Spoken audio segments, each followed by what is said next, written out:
Hello hello पानी परिरहेछ आज चाहिँ काठमाडौँमा एकदमै देख्न सक्नुहुन्छ किर्तिपुरको डाँडा किर्तिपुरको जङ्गल र पानी परेर जमिरहेछ। पानी चाहिँ पर्ने क्रम जारी नै छ, पानी परिरहेछ। र यो चाहिँ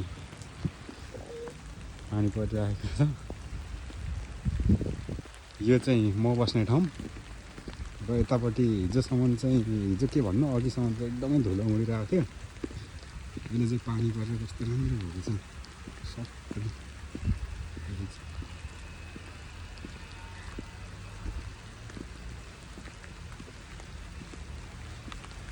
यस्तो छ।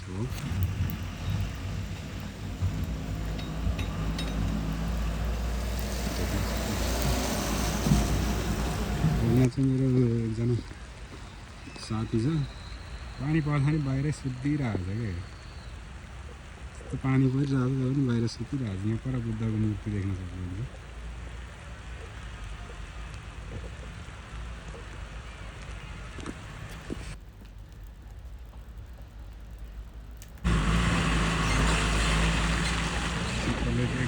माटो बोक्ने